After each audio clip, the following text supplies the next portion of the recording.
Me gustaría iniciar resaltando el gran secretismo que existe en la obra de Olivier Messiaen, que en esta obra en específico podemos apreciar eh, fuertemente, eh, desde el mismo nombre que proviene del sánscrito, y nos muestra su gran fascinación por la cultura y la música hindú, así como también tenemos elementos de su parte espiritual religiosa. Y bueno, también podemos ver cómo incorpora elementos de varios lenguajes musicales que de algún modo podrían ser un poco distantes, como por ejemplo podemos ver cómo en esta obra en específico muestra un carácter sinfónico, podemos ver una gran orquesta, de algún modo un poco más tradicional o con elementos más tradicionales, pero a la vez vemos cómo incorpora el uso de sus escalas de transposición limitada y algunos otros elementos con texturas de algún modo serialistas o cercanas al serialismo. Otro punto que me parece importante es su gran influencia de la ornitología, y creo que en esta obra podemos ver cómo esto influye en la creación de su melodía y su preocupación por el timbre, que si bien no es una representación icónica o no es una obra que hable específicamente sobre los pájaros, creo que realmente ha influenciado su investigación y su trabajo como ornitólogo, para la creación de estos pasajes. Messiaen demuestra una amplia preocupación por la cuestión tímbrica y esto se ve reflejado desde la instrumentación, con el simple hecho de que añade las ondas Martenot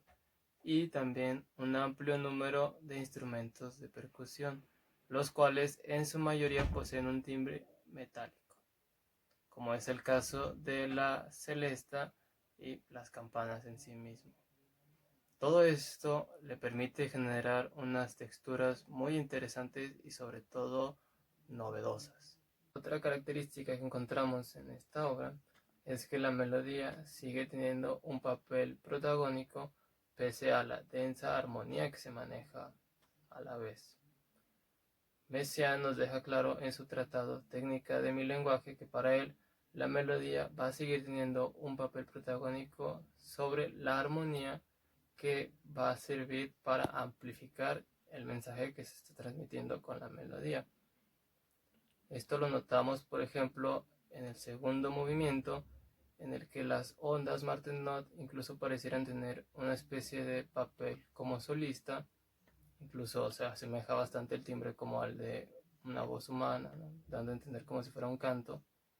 Y la armonía, el resto de la orquesta, va coloreando la idea que se está transmitiendo. Algo que me gustaría resaltar es el uso de los timbres en esta pieza, eh, porque se me hace muy interesante cómo utiliza varios o muchos instrumentos cuyos timbres pueden ser similares en mismas partes, como por ejemplo la celesta y los metalófonos, o los violines y las ondas Martenot. Por ejemplo, en el segundo movimiento hay una parte o partes en las que las ondas y los violines hacen lo mismo. Y es muy curioso este efecto, porque las ondas hacen como si el violín o los violines fueran como de juguete, es decir, les quita completamente el protagonismo aunque hagan lo mismo, que obviamente supongo que fue hecho no al azar, sino que fue hecho con objetividad, eso, ¿no? Así quería, esa fue la intención. Otra cosa que me gustaría, que me llamó la atención de esto, fue el concepto de la estructura. Todos estamos acostumbrados a una sinfonía, a que cuando nos referimos a sinfonía es algo plenamente ya con una cierta estructura, con cierto número de movimientos. Está muy interesante esta porque tiene no 3 o 4 o 5 movimientos, sino tiene 10 movimientos, que hay algunos que utilizan mismos temas o no. Y está muy interesante esto porque también el protagonismo que tienen las